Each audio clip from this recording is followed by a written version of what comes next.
Hello friends, welcome back to channel महापुरुषों की बातें। सत्संग जी सबको प्यार भरी राधा स्वामी। आइए सुनते हैं कुछ प्रेरणादायक वचन। ये वचन राधा स्वामी सत्संग व्यास द्वारा प्रकाशित तथा श्री मनमोहन सैगल द्वारा लिखित पुस्तक परम संत महाराज सावन सिंह में से लिए गए हैं। इस पुस्तक के पृष्ठ संख्या 164 में फरमाया गया है, शरीर के भीतर से नाम के भेद को जान लेने से ही वास्तविक ज्ञान प्राप्त होता है। वेदों, स्मृतियों, पुराणों आदि में भी जो ज्ञान है उसकी असलियत को समझने तथा उसका अनुभव करने के लिए नाम या शब्द के अभ्यास की जरूरत है। और इस अभ्यास की विधि केवल गुरु के प्रसाद से, गुरु की कृपा से ही प्राप्त हो सकती है। स्वयं महात्मा तुलसीदास सरीखे भक्त भी इस सच्चाई को स्वीकार करते हैं और मानते हैं कि बिना गुरु के नाम के रहस्य को समझ सकने का सामर्थ्य किसी में नहीं है। वेदों शास्त्रों में नाम का वर्णन हो सकता है, किंतु स्वयं नाम वहाँ नहीं मिलता। वह तो सद्गुरु की देन है। वस्तु और वस्तु का वर्णन दो अलग अलग बातें हैं। सुख, शांति, आनंद, प्रसन्नता और अमर जीवन का स्रोत परमात्मा या उसका सच्चा नाम, जबकि वर्णात्मक या गुणवाची नाम केवल उन गुणों का संकेत मात्र है। नामी के गुण नामी में समा जाने से ही प्राप्त हो सकते हैं, नामी की महिमा का वर्णन करने से नहीं। सच्चा नाम ही नामी है, इसलिए इसकी प्राप्ति ही हमारा उद्देश्य या मंजिल है। परमात्मा के अनेक नाम जो हमने प्यार में रखे हुए हैं, वे हमारे साधन हैं।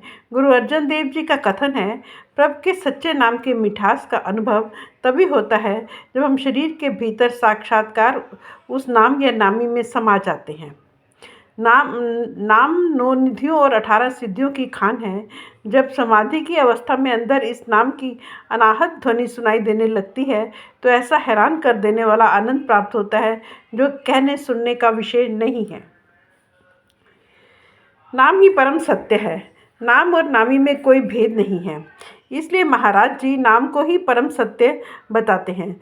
सत्य का तात्पर्य यह है कि परमात्मा की सत्ता, उसके नाम की पावनता एक यथार्थ है, असलियत है, कोई कल्पना, ख्याल या विचार नहीं। यह देश काल की सीमाओं से बाहर है, इसलिए वह तीनों लोकों और तीनों कालों में विद्यमान है। अगर अनश्वर, अविनाशी है और सदैव एक रंग रूप में बना रहता है। संतजन उस परम सत्य और परमात्मा में कोई अंतर नहीं करते। उनकी दृष्टि में नामी अर्थात परमात्मा, नाम अर्थात शब्द रूप परमात्मा तथा सत्य एक ही रूप है। परमात्मा की भांति उसका नाम भी अमर और अनश्वर है तथा उसकी सत्ता भी परमात्मा की ही तरह स्वयंभू है। भारतीय संस्कार ग्रंथों में इसी नाम को अक्षर, कभी नाश न होने वाला कहा है। सो नाम या शब्द परमात्मा की समूची सत्ता का प्रतिनिधित्व करता है। गुरुवाणी में इसे सत नाम, सच नाम, साचा नाम आदि शब्दों में से व्यक्त किया गया है। साथ ही जो संबोधन वहाँ पार ब्रह्म अर्थात ब्रह्म से परे वाहिगुरु या परमेश्वर के लिए आए हैं तथा जो गुण निरंजन के कहे गए हैं, वे ही संबोधन और गुण नाम के भी मिलते हैं। साथ ही इस पद में यह भी दोहरा दिया गया है कि किसी पूर्ण गुरु के बगैर इस सच्चाई का ज्ञान संभव नहीं हो पाता। भाई गुरदास ने भी बलपूर्वक कहा है कि परम सत्य नाम स्वयं पारब्रह्म का अंश है, जिसे वह स्वयं ही प्रकट करता है। नाम शरीर में ही सुना जाता है। परम संत महाराज सावन सिंह जी के अनुसार यह सच्चा नाम शरीर में ही है, कहीं बाहर नहीं। मनुष्य को अंतर्मुखी होकर 9 द्वारों से ऊपर 10वें स्थान पर एकाग्र होकर इस नाम के सूत्र को पकड़ना है। नाम या शब्द का मूल स्रोत सतलोक अर्थात सचखंड है। जीव को शब्द की धार को पकड़कर उस स्थान तक पहुंचना है जहां से वह निकली है। ध्यान देने की बात यह है कि स्थूल मंडल से ऊपर सचखंड तक पहुंचने के मार्ग में 5 मुख्य अवस्थाएं या मंडल हैं, जिनसे गुजरकर आत्मा को सचखंड पहुंचकर सत्पुरुष से एक होना है। हजूर महाराज जी इन 5 मंडलों को सूक्ष्म मंडल या निरंजन का देश, दूसरा कारण मंडल या ब्रह्म का देश, तीसरा आध्यात्मिक मंडल या पार ब्रह्म का देश, चौथा परम चेतन आध्यात्मिक मंडल या सोहम का देश तथा सचखंड सर्वोच्च आध्यात्मिक मंडल या स्थूल मंडल तक उतरता है। उसकी ध्वनि अलग अलग मंडलों में अलग अलग प्रकार की है, इसलिए उस एक ही शब्द को 5 शब्द कह दिया जाता है। विभिन्न संतों ने उक्त मंडलों की संख्या अलग अलग बताई है। महाराज जी का कहना है कि ये वैसे ही है जैसे कोई अमृतसर और दिल्ली के बीच 5 मुख्य स्टेशन जालंधर, लुधियाना, अम्बाला, करनाल, पानीपत गिन ले या फिर कम या अधिक और शामिल कर ले।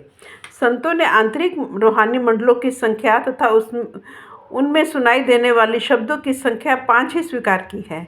इन ध्वनियों को सुनने, इनके साथ जुड़ने और इनका एक सूत्र पकड़कर स्थूल मंडल से सचखंड तक पहुंचने का रहस्य और अभ्यास किसी संत सद्गुरु से प्राप्त होता है। संतों ने इन ध्वनियों का घंटे, शंख, पखावज, सिंगी, तुरही, किंगरी, वंशी, वीणा आदि की ध्वनियों के रूप में वर्णन किया है। जैसे महाराज जी कहते हैं, एक नदी अपने मूल स्रोत से सागर तक पहुँचते पहुँचते पर्वत, वादियों, जलप्रपात, समतल धरती, सागर संगम में अलग अलग प्रकार की ध्वनि पैदा करती है। वैसे ही सतलोक के स्रोत से आने वाला शब्द स्थूल मंडल तक आते आते जिन मंडलों से गुजरता है वहाँ अलग अलग प्रकार की ध्वनि पैदा करता है। इसलिए अनुभवी संतों ने आध्यात्मिक प्रगति के दौरान अलग अलग ध्वनियों का जिक्र अपनी अपनी वाणी में किया है। स्वामी जी महाराज का कथन है, प्रत्येक जीव के अंदर रात दिन 5 शब्द बजते हैं। 5 शब्द घट में बजे। इतना ही नहीं, वह ये भी कहते हैं कि इन्हें सुनने का अभ्यास कोई पूरा गुरु ही करवा सकता है। आत्मा उस ध्वनि को शरीर में 10वें द्वार से परे सुनती और उसके साथ जुड़कर आध्यात्मिक प्रगति प्राप्त करती है। आप कहते हैं, सचखंड से नीचे की सारी रचना शब्द की एक तरंग द्वारा रची गई है। जब तक जीव 5 शब्द के अभ्यास द्वारा सृष्टि के कण कण में रमी हुई इस धारा को नहीं पकड़ता, वह कभी भी इसके स्रोत अर्थात शब्द के सागर उस परमात्मा में नहीं समा सकता। संतों ने शब्द की ध्वनि को 5 प्रकार की बताया है। वाद्यों से जो उनकी समानता दिखाई है वे केवल संकेत के लिए है, परंतु असल में उस सर्वव्यापी सबकी रचना करने वाले शब्द का कोई संबंध बाहर के वाद्यों या स्वरों से नहीं है। शब्द तो वास्तव में अनहद या अनाहत है। बाहर की ध्वनियाँ तो मन के रमाने के लिए होती है, वे आत्मा की खुराक नहीं। आत्मा अनहद शब्द का अंश है, उसी को सुनती और उसी में लीन होती है। यह कार्य किसी संत सद्गुरु के मार्गदर्शन में 10वीं गली मस्तक में दोनों भ्रिकुटियों के बीच में ध्यान को केंद्रित करने से संभव होता है। हजूर महाराज जी की रूहानी शिक्षा का सारी आत्मा का अंतर में सच्चे नाम या शब्द की ध्वनि को सुनना है। शब्द की ध्वनि को पकड़कर आत्मा अपनी आध्यात्मिक यात्रा तय करती है और वापस अपने मूल स्रोत परमात्मा में समाती है। गुरु साहिबान ने भी समझाया है कि उस सच्चे नाम को सुनने से जीव काल की सीमाओं से परे हो जाता है और दुखों और पापों से छूटकर सदा के लिए परमानंद प्राप्त करता है। इस परम चेतन नाम के श्रवण से आत्मा को शरीर के अंदर ही परमात्मा से जुड़ने के सच्चे योग का भेद और समस्त ज्ञान प्राप्त हो जाता है। हजूर महाराज जी के दादा गुरु स्वामी जी महाराज खुलासा करते हुए वचन करते हैं कि आंतरिक आकाश में अनहद ध्वनियों के स्वर सुनने से आत्मा में आध्यात्मिक मस्ती आ जाती है। यह शब्द या नाम ही आत्मा को सच्ची शांति देने वाला मूल अमृत है। कबीर साहब कहते हैं, अनाहत नाद वेदों में भी इस सर्जक शब्द को नाद कहा गया है कि सूत्र को पकड़ना ही नाम भक्ति या नाम की पूजा है। महात्मा गरीबदास जी के अनुसार जब जीव आंतरिक चढ़ाई द्वारा नाम तक रसाई प्राप्त कर लेता है तो उसको आत्मिक मंडल में अनहद की नौबत बजती सुनाई देती है।